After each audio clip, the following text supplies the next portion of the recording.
Au plaisir de vous retrouver sur Sénégal 7 TV ci seen entretien du jour aujourd'hui vendredi ñu am mbégte di fi recevoir Papa Amadou Mbaye juriste waxtaan ak moom ci li nga xamante ni moom moo di les dossiers de justice mise en liberté bu Mansour Faye également dina bokk ci ñu nar a waxtaanee sur ce plateau mais également le cas Madiambal Diagne buñ ko raccordé ak yeneen cas yi nga xamante ni jurisprudence yi nga xam jotoon na fi am lan la ci loi wax luñ ci mën a xaar ak it lan moo ci war a mën a topp lépp dina bokk en tout cas ci ponk ñu nar a waxtaan ak moom mu indi ñu ci ay leeral pour votre plaisir alors Papa Amadou am naa mbégte loolu recevoir la sama xarit sama frère di la bàyyi nga nuyoo. merci Penda may am mbégte en tout cas ñëw Sénégal 7 pour discuter avec vous en tout cas sur des questions brûlantes de l'actualité judiciaire. may am mbégte en tout cas janoo ak yow moom au-delà des émissions. sama sister nga. nekk sama xarit. moo tax toujours damay am mbégte ñëw janoo ak yow dans le cadre de cette émission. pour véritablement éclairer la lanterne des Sénégalais sur des questions yi nga xam ne ñoom ñooy occuper le landerneau politico-judiciaire. Merci. Alors tey jii Pape Amadou boo ñu doon expliquer li nga xamante ni mën nañ ko ci jàpp ci d'abord ci le cas Madiambal tey jii naka la un citoyen simple mu ne faire l'objet peut-être de yenn restrictions yi mu waroon voyager. ñu ne dañ ko déporté ci avion bi ak yu nu mel tey ñu yeewu dégg mu ne nekkul Sénégal mu ngi France comment a-t-il fait ak lu nu mel lan la ci yoon wax. Bon merci Penda par rapport à cette question introductive je crois que comme ni nga ko waxee depuis pratiquement 2 semaines on est en train d'épiloguer ñu ngi waxtaan ci dossier boo xamante ne dafa concerné ki nga xam ne tey ji moom mooy Madiambal Diagne. ñu wax nañu ne à la suite en tout cas d'un rapport boo xam ne scientifique génnee na ko il bu ñuy wax waxu 21 milliards marché gré à gré dafa am benn marché gré à gré bu 21 milliards bu ko impliqué. d'abord sax bu ñu taxee foofu laata ñu sore attribution marché yooyu noonu boo ci amee xam-xam nu muy demee. waaw xam nga marché état du n'importe comment dañ koy jokkalante dafa am ce qu'on appelle le code des marchés publics moom moo organisé moom mooy bréviaire en la matière bi nga xamante ne nii bépp marché boo xamante ne day engager les deniers de l'État buñ koy passé dafa am benn procédure boo xam ne ci la war a jaar te pour que tey jii mu jaar ci procédure boobu yow mi nga xamante ne tey jii nii yow yaa war a porter marché bi dafa am benn qualité wala benn titre boo xam ne da nga ko war a am. Madiambal Diagne nous savons tous qu'il est journaliste de profession et dans ce rapport-là il a été dit que moom daf ci impliqué en tant qu'apporteur d'affaires. Non, la notion d'apporteur d'affaires en la matière je crois que c'est là où le bas blesse parce que boo gisee lu tax Madiambal Diagne en tout cas refuse d'affronter wala de se confronter à la justice sénégalaise parce que peut-être il sait pertinemment parce que Madiambal c'était à rappeler qu'avant d'être journaliste il fut greffier. am na ci lenn loo xamante ne ni maîtriser na ko ci droit. Tout à fait. Il sait pertinemment que en tant que journaliste buñ ko tuddee ci dossier boo xamante ne nii da cee am qualité wala titre d'apporteur d'affaires et est-ce que aussi un apporteur d'affaires peut véritablement gagner une somme aussi exorbitante de 21 milliards ak si yenn condition le 21 milliards yor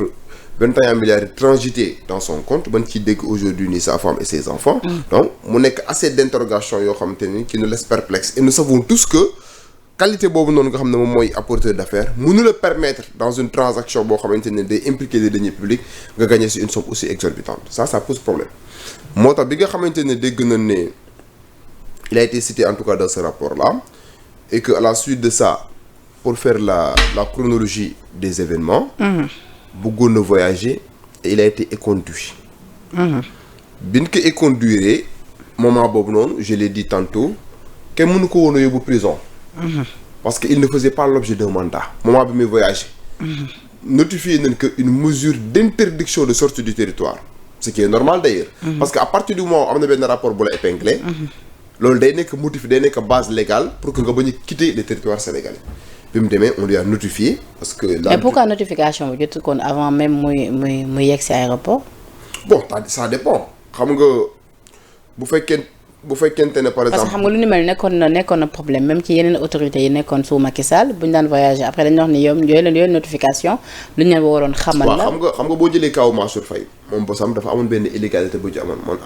en ces temps là j'avais dénoncé parce que Mansour Faye moment bi mu doon dem njëkk a dem di voyager ci amuloon dara lu ko épinglé woon amuloon benn rapport bu disponible bu ko épinglé woon loolu moo taxoon nga constaté ne biñ ko interdire mu quitter le territoire ay avocats dañoo saisir la Cour suprême d'un référé liberté pour moom faire comprendre à la Cour suprême que suñu client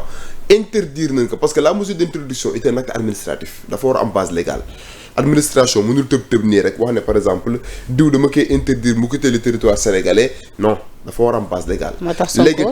Sonko ci ay temps bi ñu ko interdire mu quitter domicile am ñu bëri opposé woon ci. voilà parce que mesure boobu amuloon base légale parce qu'il ne faisait pas l'objet d'une condamnation pénale amuloon benn base légale boo xam ne moom mënul justifier une telle mesure administrative bi Mansour Faye defee loolu bi mu demee Cour suprême daf ko jox dëgg dañu leen à partir du moment où vous ne pouvez pas justifier que am na benn rapport boo xam ne épinglé na Mansour Faye wala benn enquête judiciaire wala benn instruction judiciaire ouverte à son encontre mesure d'interdiction de sortie du territoire bi ngeen jël à son encontre day illégal bi loolu amee après mu gagné procès bi au niveau de la Cour suprême après si la gars yi door a génn rapport bi nga xam ne nag moom mooy démontrer ne comme que présentement il est impliqué dans une affaire le rapport de la Cour des comptes dinañ ci ñëw après donc mënatul génn territoire bi mais le cas Madiambal Diagne déjà pourquoi mesure d'introduction bi di am base légale parce que moom avant muy génn déjà tous les Sénégalais étaient convaincus que am na benn affaire bu ko épinglé léegi nag pourquoi jotu ko avant wala après loolu ça dépend des choix des autorités mais l'essentiel fi ñu ko joxe mesure d'introduction de sortie du territoire bi mais moment bi nga xam ne waroon na génn réew mi am na base légale parce que bien avant cela le rapport bi nga xamante ne tey ji moo ki impliqué dans une affaire de 21 milliards bi ñuy wax ne doona waroon tabax ay prison donc boobu rapport bi déjà disponible na léegi nag beneen précision moo bëggoon a def mooy am na ñoo xam ne ñu ngi commencé di wax ne erreur bi le fait que Madiambal Diagne a réussi à se peaufiner à utiliser des contorsions pour quitter le territoire sénégalais mën nañ ko imputer à la police bi nekk au niveau de l'aéroport kenn mënu leen ko imputer xam nga lan moo tax parce que ñoom période boobu noonu bu fekkente ne ils ont reçu une mesure interdisant Madiambal Diagne de quitter le territoire sénégalais si cette mesure là n'est pas assortie de mandat de dépôt ñoom amuñu droit di ko jàpp lenn rek lan man nekk mënoo voyager mesure d'interdiction mais si la mesure d'interdiction était accompagnée concomitamment à cette mesure d'interdiction bu fekkoon dañoo waxaale ne non seulement interdire leen que mais jàppal ñu ko ñu joxe un ordre d'arrestation bu boobaa ñoom dañ koy jàpp yóbbu ko prison wala ñu yóbbu ko devant le juge d'instruction. léegi su fekkee interdiction bi période ba dafa tombé woon tam mu jot convocation pour mën a dem wuyu jiwaat dégg ndax tamit dañ ko waroon accompagner ba noppi tamit bàyyi ko xel genre je veux dire surveiller ko erreur boobu lañ def c'est-à-dire non convocation bi xam nga la convocation bu la ko décerné Penda bu fekkee du mandat de comparution te même mandat de comparution sax bu la ko joxee da ngay ñëw nga comparaître sa bopp du par exemple tu es obligé d'être accompagné par la force publique police wala gendarmerie mandat d'amener moom moo danger mandat d'amener moom mooy obligatoirement da nga war a defee la convocation wala ñu ñëw jël si la mais si c'est un mandat de comparution mën nga comparaître sa bopp donc bu ko joxee convocation c'était juste pour Madiambal Diagne ñëw wuy li nga xam ne moom mooy yoon léegi nag foofu noonu li nga fay jàngatee mooy lan entre temps peut-être devoir de surveillance waroon na mën a am ci frontières yi parce que si Madiambal Diagne a déjà dit qu'il fait partie des gens qui ont réussi en tout cas à faire sortir Adji Sarr de ce territoire bi loolu amee rek autorités yi waroon nanoo mën a xam ne comme que il a tenté de voyager en empruntant une voie légale bëgg a jël avion dem interdire nañ que ci instant boobu noonu ñiy xaaral mu wuy si convocation bi les autorités devaient véritablement faire preuve de vigilance pour xool bépp contorsion boo xamante ne waroon na ko mën a utiliser pour daw ñu barricade. te lu ni mel suñ ko waroon def nu muy demee. bon bu boobaa mooy ñu. ndogal bi ci kan la waroon jógee ci le ministre de l'intérieur. intérieur parce que l'intérieur moom moo amee la sécurité publique moom moo amee la protection de l'intégrité du territoire du Sénégal incombe c'est une prérogative du ministre de l'intérieur. À travers ses services de renseignement mu signalé leen ne leen kat le sieur tel il a fait l'objet d'une convocation il n'a pas fait l'objet d'un mandat mais il a fait l'objet d'une convocation moom moo war a wuy si léegi nag daf leen de telle sorte que bu mu quitter le territoire par quelque bord wala par quelque moyen que ce soit mais lu ni mel amul on a constaté que bi loolu amee il a été éconduit ñu ne ko mënoo voyager moom nag entre temps on a ouï dire qu'il a pris véritablement la route de il a réussi à quitter le Sénégal par la Gambie accompagné de son marabout boobu moom il sera poursuivi pour recel de malfaiteur parce que man waxoon naa leen ma ne leen képp koo xamante ne tey jii làq nga Madiambal Diagne wala xam nga Madiambal Diagne faciliter nga ko benn itinéraire pour mu génn dëkk bi